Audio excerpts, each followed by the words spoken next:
Okay, time for some maintenance. Who needs what? Muffet needs a hyper potion, and I think Rudy could get away with just a fresh water. Alright, go with the fresh water there. I got one left. That's plenty. Next is the hyper potion.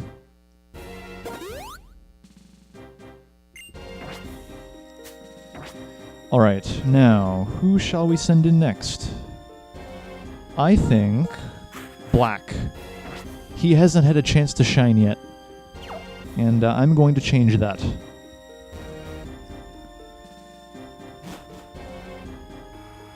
This room is another design I like. Again, that I have to appreciate how elegant it is.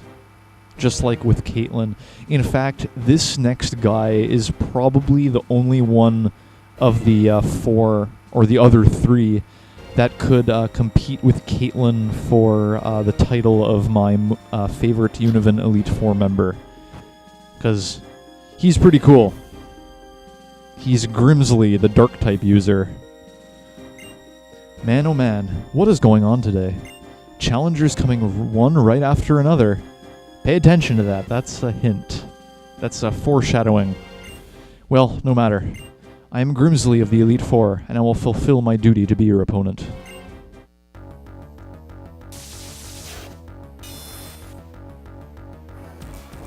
He's just so suave and elegant. I really like how they designed this guy. Such a cool character. Anyway, he starts out with Scrafty. It's a fighting and dark type, meaning that the only weaknesses it has are fighting and flying. So, if Hawlucha was in this generation, it would stand no chance if I was using one on my team. Anyway, its attacks here are Sand Attack, Crunch, Poison Jab, and Brick Break, none of which are very threatening. We're just going to go all out and give him a close combat. Or should we Brick Break him? Nah, close combat.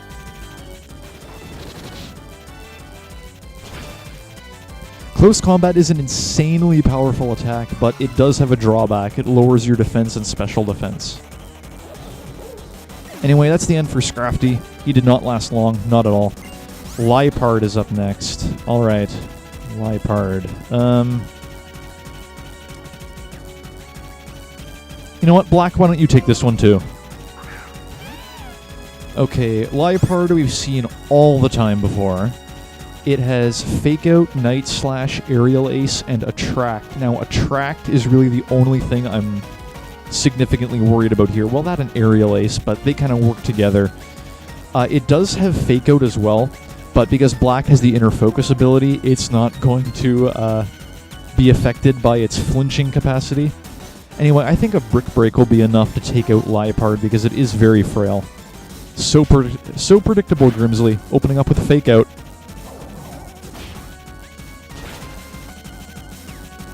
Brick Breaked. 2 down, 2 to go. Okay, Bisharp is next. Bisharp we have not seen before. We're going to use Rudy against this one.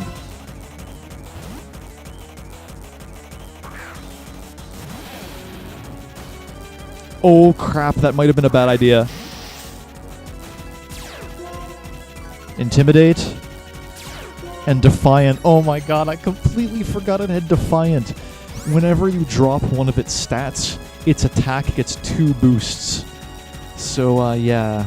Well, at least I gave it an attack decrease so that it technically only got 1 attack boost from that Defiant ability. I mean, like, once you do all the math.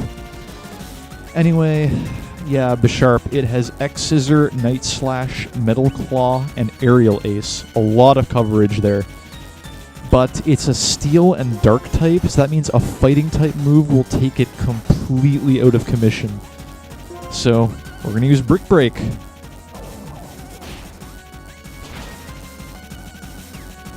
There we go, Brick Breaked again.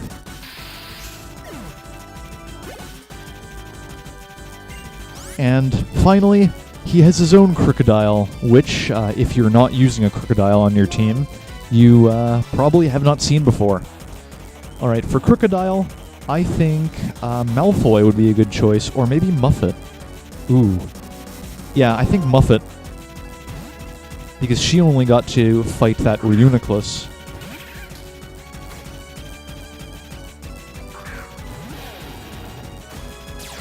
This guy also has the Intimidate ability. Its moves are Crunch, Dragon Claw, Foul Play, and Earthquake.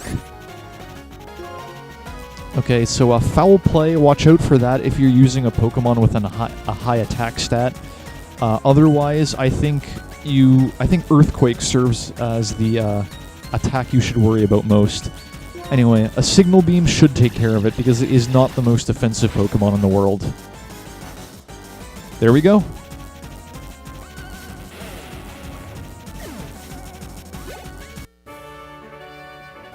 If somebody wins a battle, without doubt someone else has lost the battle. That's the way of battle. A real warrior doesn't dash off in pursuit of the next victory, nor throw a fit when experiencing a loss. A real warrior ponders the next battle. Honestly, I wish they would skip the automatic dialogue scrolling through thing. I'd like to be able to scroll through it at my leisure, thank you. Whether or not you get to fight at full strength, whether or not luck smiles on you, none of that matters. Only results matter, and a loss is a loss. See, victory shines like a bright light.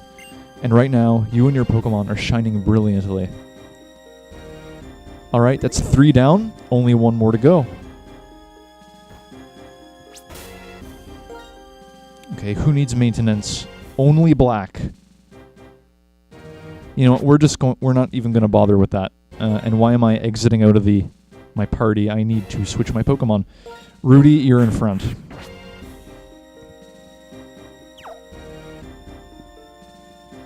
In the leftmost room, this is probably my favorite room out of all the 4, quite honestly. I know I praised Caitlin's and Grimsley's rooms, but this is a place I'd totally hang out in. Like all the books, the spirits floating around, really giving it an eerie feel. I really like the design of this room, and I really like this last character too. Her name is Shauntal, and she is a ghost-type user. She's also a writer, which her and I have in common. Eyes brimming with dark flame, this man rejected everything other than himself in order to bring about one singular justice. That's part of a novel I'm writing. I was just inspired by the challenger who was just here, and somehow I got a little sad. Again, just as with Grimsley, she's giving you a little bit of foreshadowing. Excuse me, you're a challenger, right? I'm the Elite Four's Ghost-type Pokemon user, Shauntal, and I shall be your opponent. Feel free to enjoy the music, because it's the last time we're going to be hearing it. Alright, Shauntal. Historically, she's the trickiest of the 4. She's the one that gives me the most trouble. Anyway, she starts out with Cofagrigus, which is a Pokemon we have not seen before. Cofagrigus is a pure ghost type. It has Psychic, Will-O-Wisp, Shadow Ball, and Grass Knot. Now, because I'm using a ground type, it's undoubtedly going to go for Grass Knot. However, its favorite strategy is using Will-O-Wisp to cut your attack in half. I don't think I'm going to have to worry about that all too much, but I'll be wary just in case. Also, it has the Mummy ability, so it's going to turn your ability into Mummy. And Will-O-Wisp was avoided. Nice. And anyway, I've got Intimidate. Intimidate activates at the start of the battle, so it's not like Mummy is really doing anything to harm me.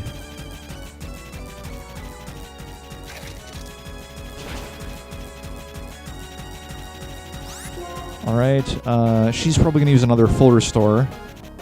Yep. And now it's pretty much curtains for Cofagrigus. Alright, Dragon Claw, finish him off.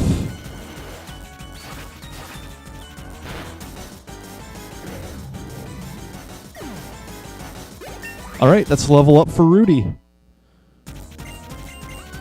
And yep, he wants to learn Earthquake now. Thank goodness. Let's forget Dig.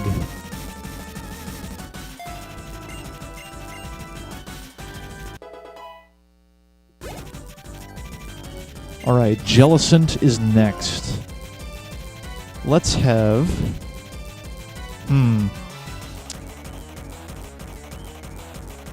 You know what?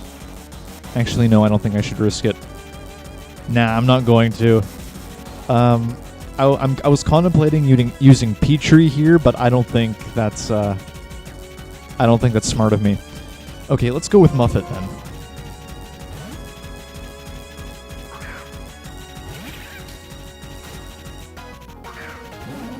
Alright, she's got the female Jellicent here. It's Water Ghost type, and its moves are Shadow Ball, Surf, Energy Ball, and Brine. Now, Brine is kind of an odd attack because it deals more damage if the opponent is at less than half its original health. So it's kind of a finishing move, to be honest. If you're below half your health, then you can be certain Brine is coming your way. Either way, it's got a Shadow Ball and Surf. Both of them are kind of the best moves Jellicent can learn, to be perfectly honest. An Energy Ball, I guess that just provides a little bit of coverage. Anyway, Thunderbolt. That's what we want.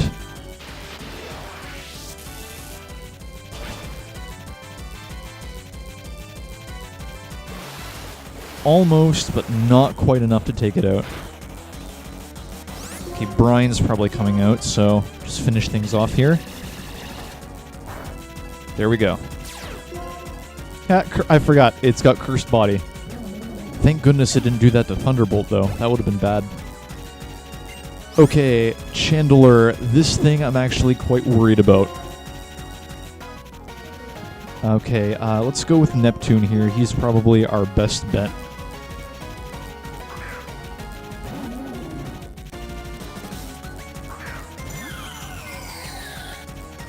Okay, Chandelure is pretty awesome. It's a Ghost Fire type, and it has absolutely monstrous special attack. So if this thing hits you, it's going to be hitting really darn hard.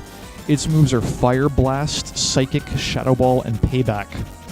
Fire Blast is obviously something you're going to want to watch out with, but because I'm using a Ghost type, that Shadow Ball is not looking very friendly. Okay, now Blizzard worked against Caitlin's Sigilif, so I'm hoping that Hydro Pump will work against Chandelure. If it misses, I'm in for a world of pain. Wow, Quick Claw again.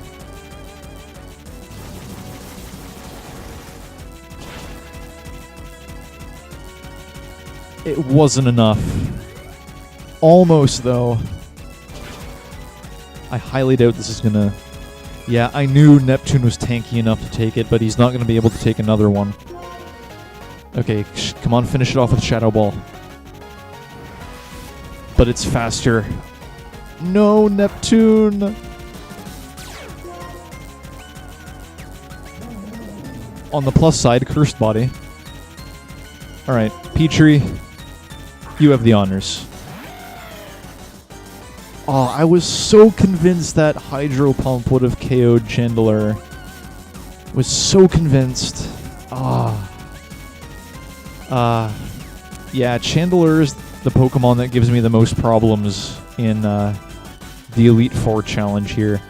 The combination of the coverage of its moves and its monstrous special attack, it's horrendous. Oh, plus it's got Flame Body. So, yeah, it just gives me a lot of trouble whenever I fight it. On the plus side, Petrie leveled up. Good for you, Petrie. And last is Golurk. Malfoy, I want you out here on the double.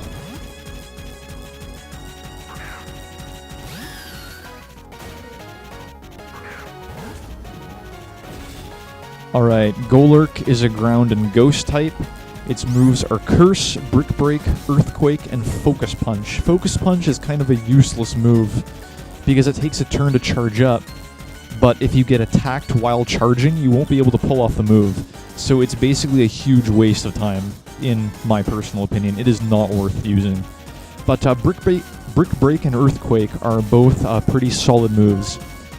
Anyway, being a ground ghost type, it has a lot of weaknesses, and one of which Malfoy has right here.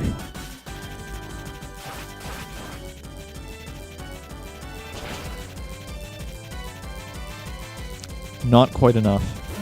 Shadow Punch. Obviously, my information is incorrect. Maybe it doesn't have Focus Punch. Maybe that's just a typo. I should really stop relying on outsiders to give me this information. I can't believe it slipped my mind that it had Shadow Punch. That's embarrassing. Anyway, Shauntal's been defeated. And wow, I'm dumbstruck. I know a lot of words, but right now I can't figure out how to say this. Perhaps if the feeling I'm having now is put into words, it'll remain trapped there. So basically she sums it up and says, "You're a great trainer." Challenger, if you defeat the entire Elite Four of the Pokemon League, you can go on to challenge the champion. And you have earned that right. Return to the plaza in the center and check the statue. And with that, all the Elite Four have been vanquished. Now, I made it look like they were quite easy, but honestly, that was just the level grinding that made all the difference. If you want a challenge, if you really want them to be more of a challenge, I'd recommend just leaving your Pokemon at level 51, 52. 53 is a bit overkill in my opinion. Anyway, time for some maintenance. I know that Neptune definitely needs a revive. Poor Neptune. You were doing so well too. That lucky Quick Claw activating. And that's just too bad. Okay, Hyper Potion for both Neptune and Muffet. Maybe I should just use the rest of my regular potions on the others. So, Black, Malfoy. And Petrie needs a Burn Heal. Luckily, I've got a couple.